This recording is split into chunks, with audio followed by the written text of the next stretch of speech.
Welcome everyone to another episode of the Shaman's Way podcast. As always, this episode comes from the teachings of our amazing friend and shaman in residence, Kriket.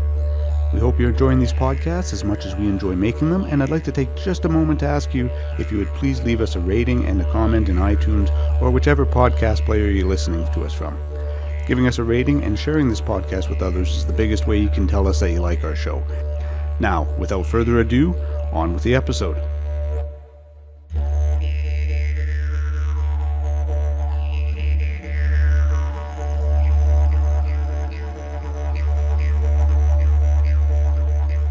Shamanism. My constant listeners, my new listeners, my sets of ears. We have been practicing medicine since we became groups of human beings together. And shamanism, in its modern archaeological and anthropological context, as we know, is found in cultures all over the world. And many traditions work with their animal spirits, and they're called power animals and spirit kin.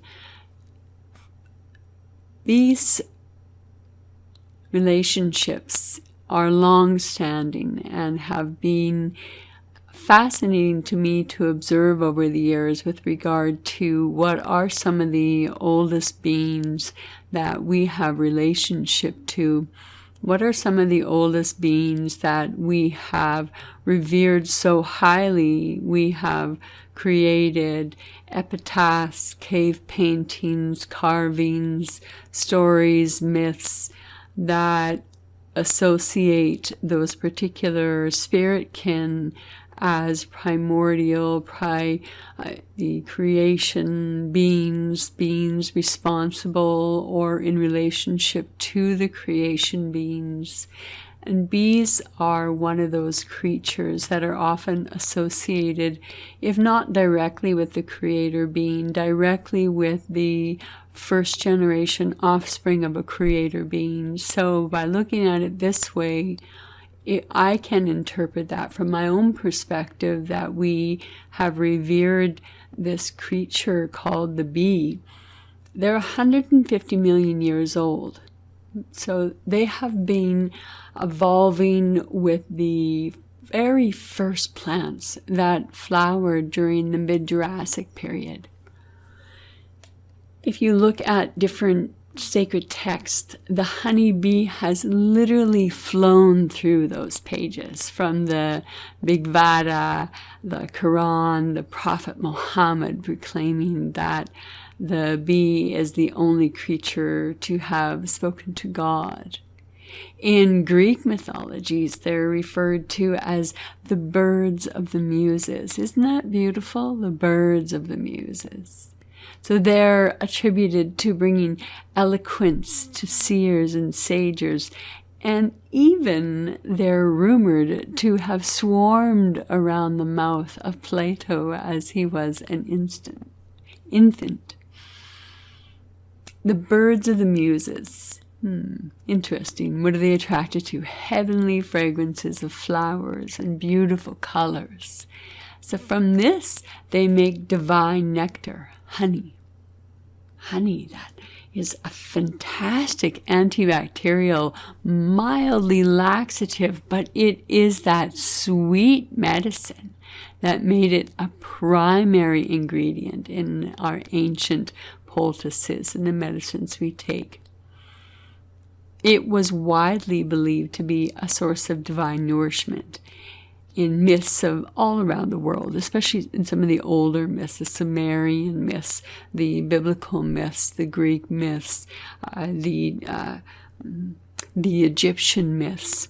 In these stories, we have that there often is a divine child raised in secret by a goddess of these caves and is often nourished by honey. There has been new evidence to attribute how old we actually have been, or how long we have been in relationship with bees and creating husbandry of bees. The ancient Israelites understood the nutritional, the medicinal, and the religious qualities, as well as the uses of honey. And according to the Bible, their attributes to the third and wisest king of Solomon, who is an interesting pagan god or pagan king who is worshipped in the Old Testament. Very interesting story, but totally irrelevant. So it was absolutely until recently that the scientists believed that the mention of honey in the Bible referred often to a sweet extract. So they make a sweetness similar to honey from dates or from figs, but not from managed hives. However, it could be changing. They have recently, I read an article from October 2017, that they had uncovered hives at a dig in an ancient city of Rehov, and I'm sure I'm pronouncing that incorrectly. This is in northern Israel. It may well be the oldest evidence of honeybee husbandry in the Near East. This find, they date, apparently, is dated to 900 BC. So this is so far the oldest excavated evidence of hives anywhere. They had pictures in one of the articles that I was able to find, and it was a hand-drawn picture, but they were cylindrical hives, and they measured about 2 or 2.5 feet long, 1 foot in diameter, and they were made of unbaked clay and straw. In one of the photographs, you can see, it could be even the archaeologist Amhai Mazar. He is from the Hebrew University. I don't know which Hebrew University, but he's pictured there, and I believe it's him pictured there. And you can see the front of the hives, and some of them have fallen in on themselves. They're actually very beautiful in how they are constructed. So they're 2.5 feet long. They're about 1 foot wide, and you can see that it is unbaked clay and straw. At one end, supposedly, there was a removable plug, and apparently that's how the beekeeper could take out the honeycomb, and then there was a small hole for the bees on the other end. So the ones that they found were stacked in rows 3 high, and they discovered 30 intact hives. But they also know that the space could have accommodated 70 hives. Even at 30 hives, that could produce, estimated, 0.5 ton of honey a year. Fascinating. Fascinating. So we have such a long relationship to honey and to husbandry. Since the earliest evidence of gathering honey from wild colonies, it comes in the form of rock paintings. Some of these date to the Upper Paleolithic, so that's 13,000 BC. And in the depictions, they're gathering honey from wild colonies. And I think it was probably fairly consistent with how we subdue bees now, which was that with smoke.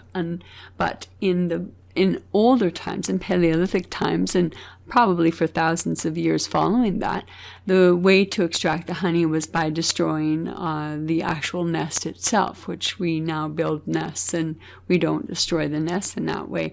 And I've read some very interesting stories of how some of the early husbandry began, and some bees are attracted to hunt to the decaying meat, or they assumed it was attracted to decaying meat. So when people would come across a dead cow or a dead animal, they would hear a buzzing inside the belly of the animal and assume that it was bees.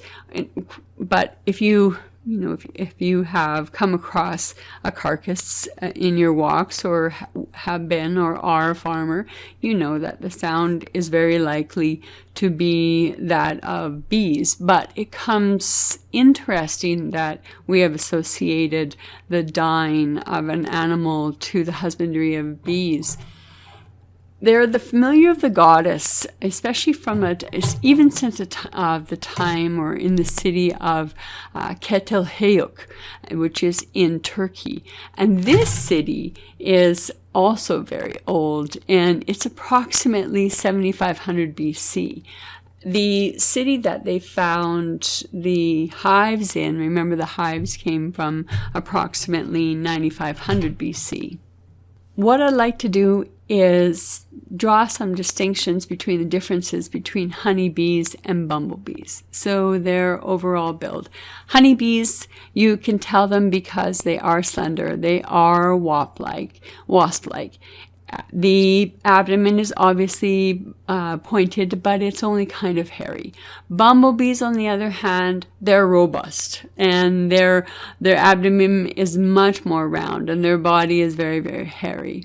The honeybees, their stripes, usually they're several gray at the tip of the abdomen.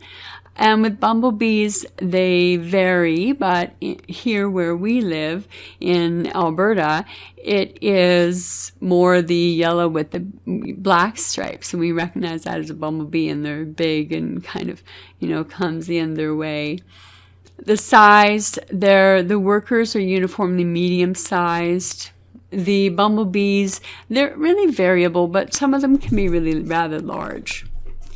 In respect to the honeybees, the queens are the only one to overwinter, and they hibernate at the nesting site. Bumblebees can sting multiple times, but only the females can sting. Bumblebees, they don't produce a surplus of honey like the honeybees do. They are native to Canada. There are over 25 species, and they are mostly found within the Rocky Mountain regions. Now, honeybees, they're smaller, about 2.5 centimeters. They live in colonies of 1,000, someone up to 25,000. That's a huge colony. I don't know if colonies that large exist anymore. Honeybees are the ones that can only sting once, but the males can't sting. So the worker bees, the drones, they can't sting. They produce a honeycomb and honey surplus. So the honeybees really are the workers. The large portion of a colony, they overwinter with the queen. Honeybees, they were not native to Canada, are not native to Canada. They were brought over by the Europeans during settlement. Bumblebees are the robust bees, and you can usually see them flying low to the ground or on flowers, collecting food. They nest almost anywhere, but they only remain in one area for a particular area for a year, so they don't return back to them. I remember flying into, not literally like flying like I'm a super shaman, and I didn't have my super shaman cape on, so I wasn't flying that way. I was riding on a bicycle, and I had the very good fortune of racing through a swarm of bees. I'd never experienced such joy in my life, to be very honest. They are not at all aggressive creatures unless they feel threatened. But that's a side story.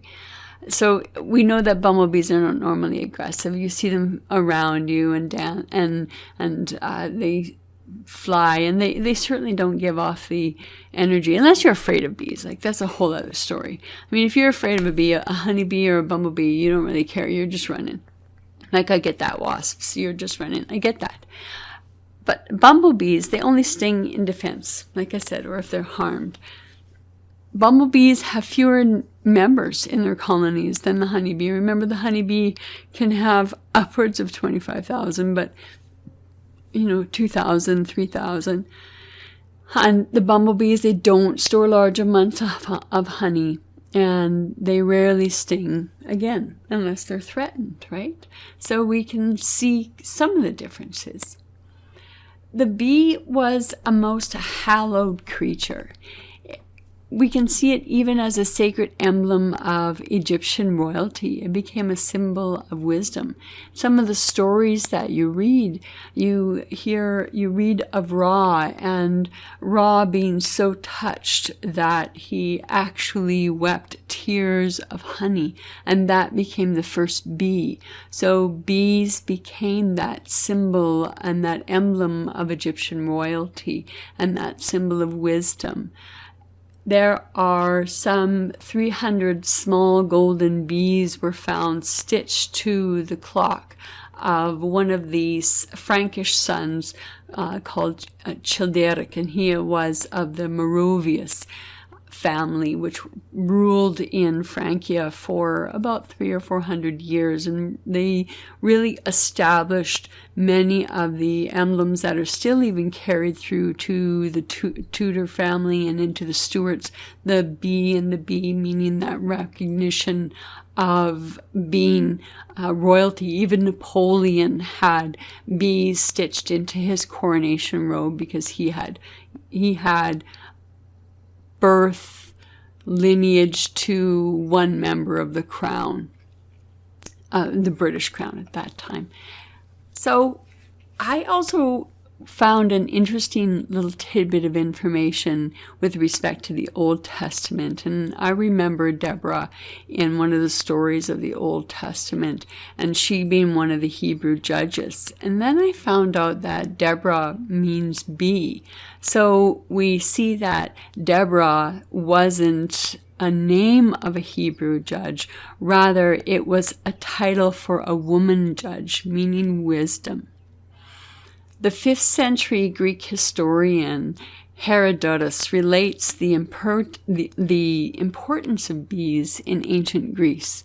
So we're pointing out that the honey of neighboring countries was made using fruit, while the honey of the Greeks was produced by the bees. So even that point of boasting. So the Greeks had this long history, even in their myths and their rituals, of the bee and veneration of the bee.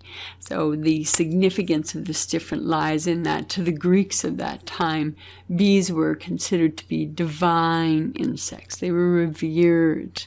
Among the most celebrated of this myths was this fertility goddess Demeter and her daughter Persephone. And when Persephone moves down into the underworld, Demeter is so wrought with grief that she descends to the middle world, this world, and she takes away the crops and she gives us winter. Persephone is released, and Demeter, she again restores her gifts of fruit and grain to the earth, but she also gives a great gift to the humans, the mysteries, which I think is very interesting, because now we know that we have the bee goddess, the precise identity of which we don't know. There is a practice of bee shamanism, but I know absolutely nothing about it. However, I do know that the bee goddess is a strong spirit. It's during a time of transition. Some of the signs I see or I've seen of her are in some of the Mediterranean cultures. If you study some of the temples of Artemis, she often has the bee associated with her. Artemis is one of the oldest and popular aspects of the divine feminine. Some of her history is that she was born on the Greek island of Delos. Most of you have probably heard of Apollo. Artemis is Apollo's sister. She's also the daughter of Zeus and Leto became the swan, which is a whole other story. When she was a young girl, apparently her father Zeus asked her, he said, it's like, what do you dream? And she answered that she wished to never marry a man and always be free to roam in the wild forest. So Artemis then was known as the patron of young virgins. So she must have been the protectress.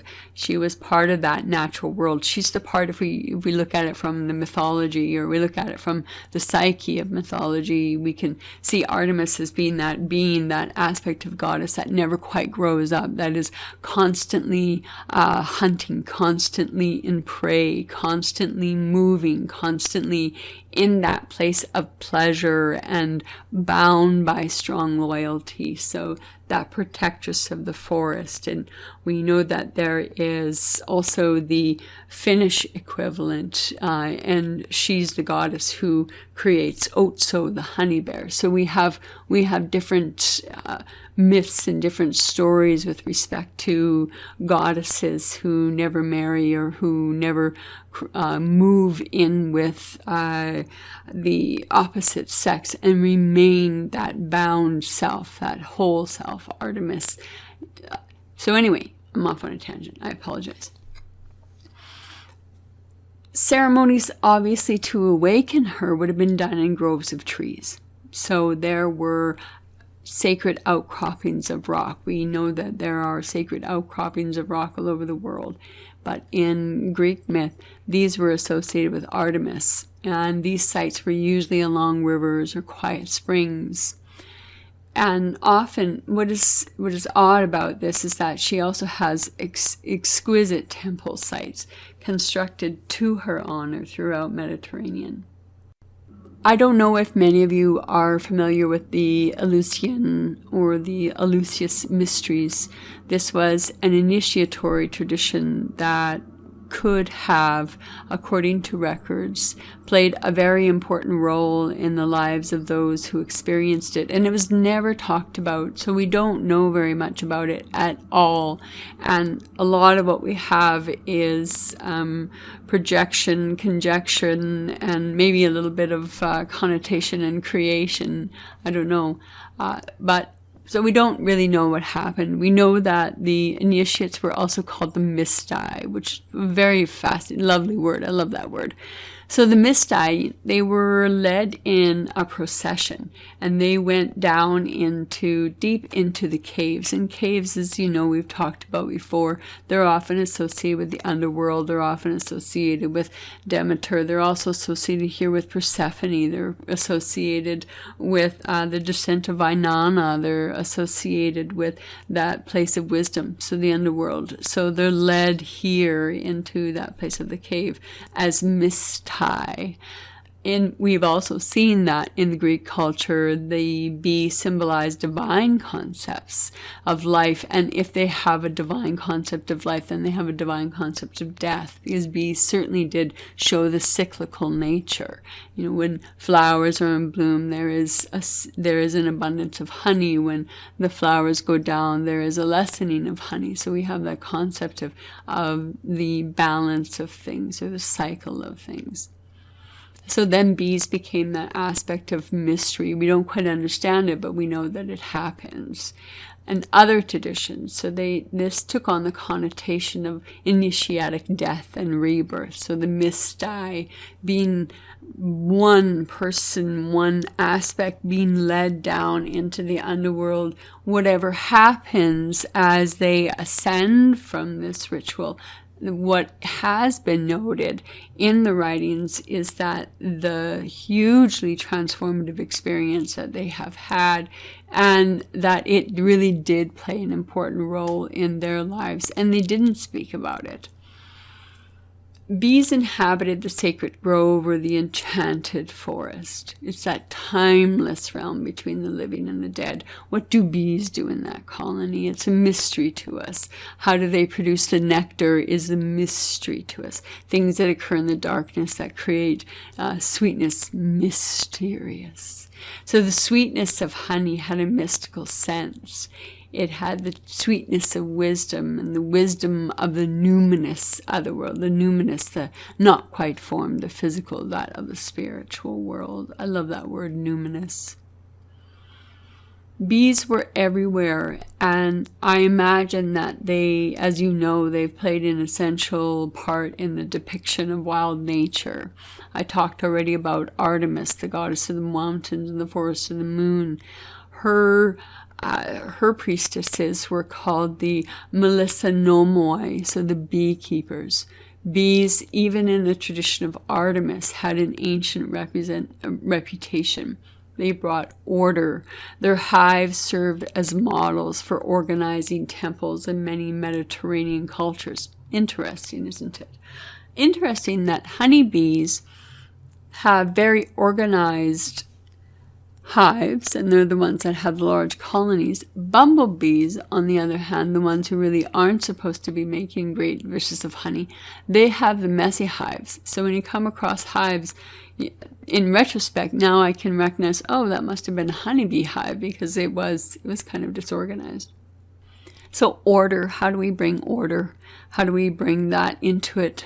The priestesses, as the Mysti descended into the underworld, they were greeted by prophets and oracles, and then were given, some of them even were able to to bring that relationship of the oracle with them. And so some of the Miscelonomai, the beekeepers of the traditions of Artemis, they entered into an ecstatic trance. And often what they drank included honey. So honey then became associated with that transfigured consciousness. And in the Greek word is enthusiasmos. Within is a God. That's also the root of our word enthusiasm. Get that? So if you're enthusiastic, it's all about the hyper ecstatic trance state. Go you! Anyway. So we have already talked about the god Ra, the god of the sun, and that honey escaped from his eye, touching upon the goldenness, or that sense that honey is gold, materialized sunlight.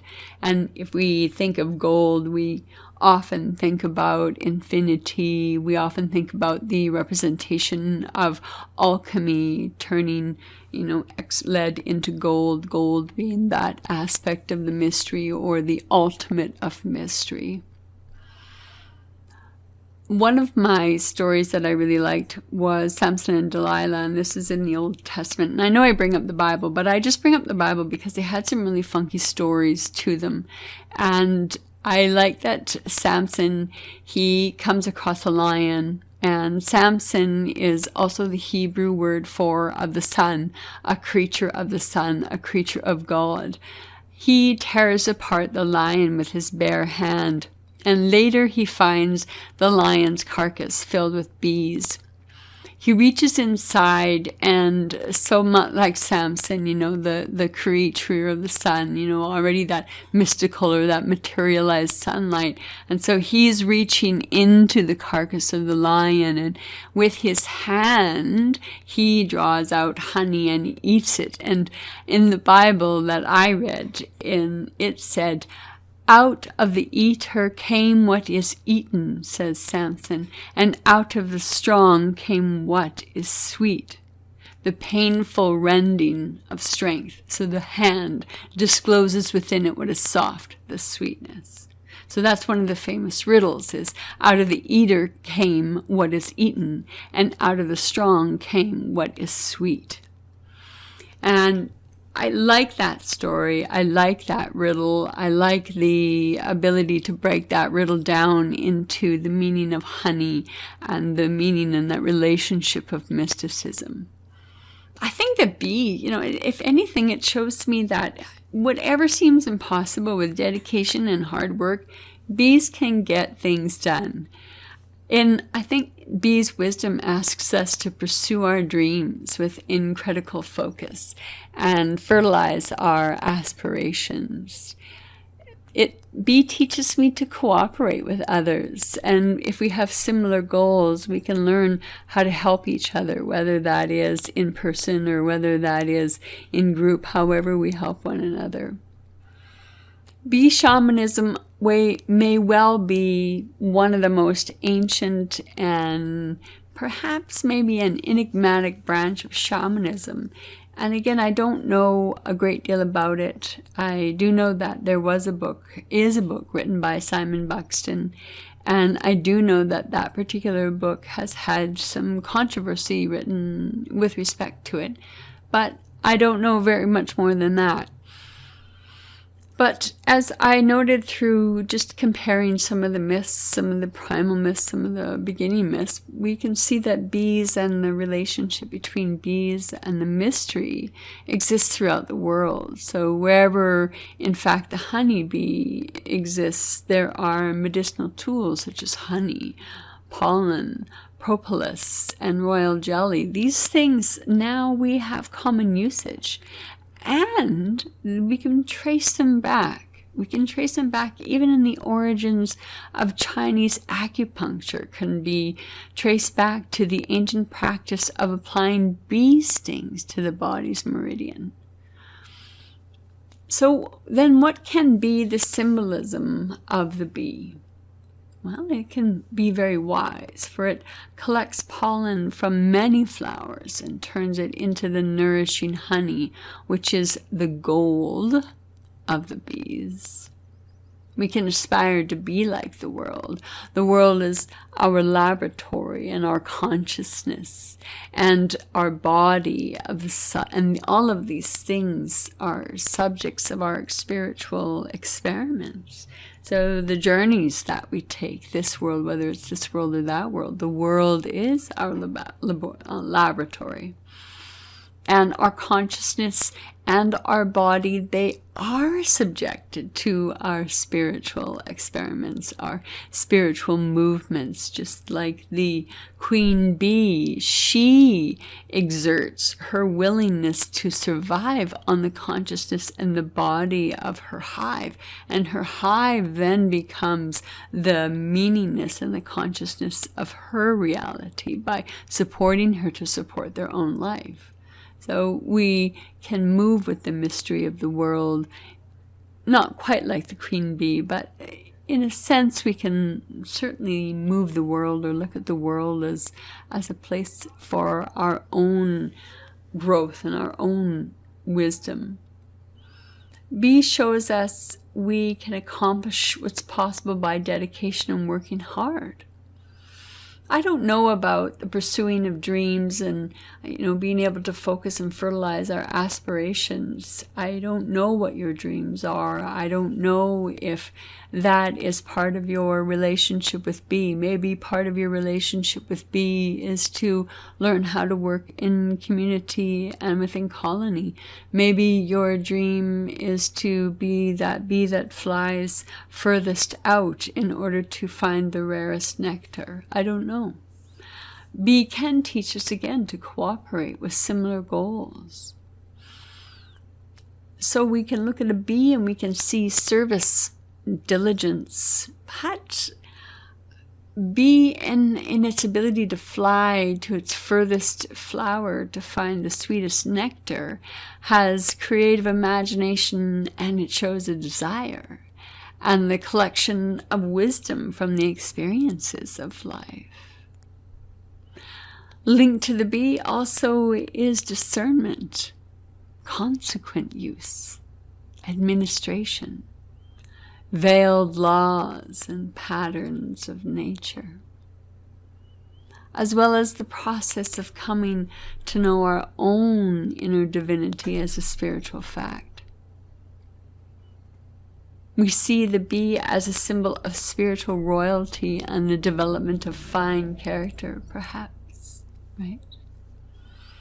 In other traditions, the bee has a direct association with the goddess Diana, the goddess of the moon, the goddess of many other things, somewhat similar to Artemis.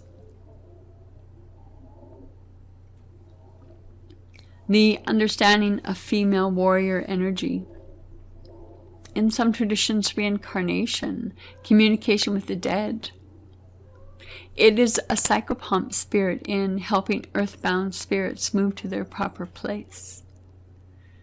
Bee inspires us to concentrate, inspires us to, the honeybee especially, to create prosperity.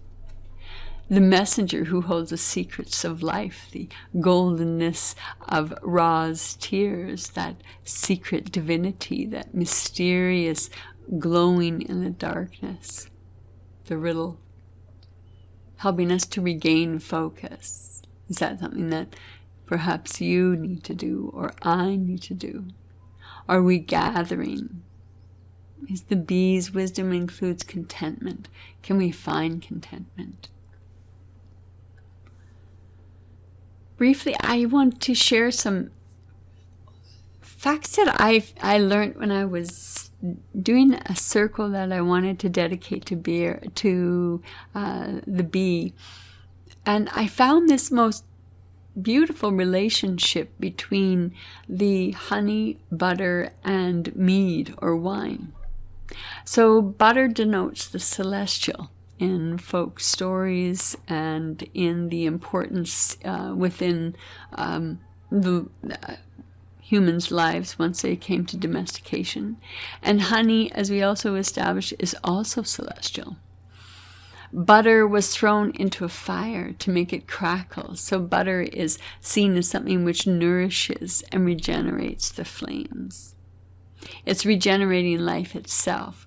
The offering of butter was a form of prayer, a source of sacred energy, such as something that might create a universe. The butter made from the milk of Indian sacred cows was intended for religious ceremonies. It was a purified, clarified, liquid butter. Ghee, you may have heard of it. Ghee is still a lovely clarified butter used for cooking. Butter is sunny, golden color, and it's often associated with fire in folk memory. Whether in the rites described in the Vedas or in the magical practices of the Celts, butter features as a substitute for the natural golden treasures, honey and virgin wax, which themselves has sometimes been called the butter of the bees. We so venerated both the butter and the honey that we use them to anoint the foundations of our homes and of our buildings. We have records dating back to 2450 BC, so even older than those 900 BC hives that they found in Turkey. So we have butter and honey still present in the foundation of homes. The traces of beeswax are still found in pot shards throughout the Middle East, and they can date those shards, those pot shards, to 7000 BC. So butter and honey and mead were offerings to the spirits of the house. They were offerings to the spirits of the land. That which they held so incredibly precious, they offered to the spirits of the building. So we have long been in relationship. We have long been in relationship with bees. We have long been in relationship with the use of butter. Another interesting fact about bees is plant metabolism and water content of the plants is greater at the full moon, whereas concentrations of carbohydrates is higher at the new moon phase. And new research has shown that bees are more active around the time of the new moon. A link between the higher level of plant carbohydrate, including nectar, the lower level of plant. Interesting. When I think about the new moon, I also think about the mystery, the power of darkness, the void pregnant with potential. So I find that was kind of one of those, oh, isn't that interesting moments with respect to the bee. So I really do hope, my constant listener, that you have enjoyed this relationship with the bee, and I look forward to seeing you or opening up sacred space with you another time and another space. Thank you very much. Good night.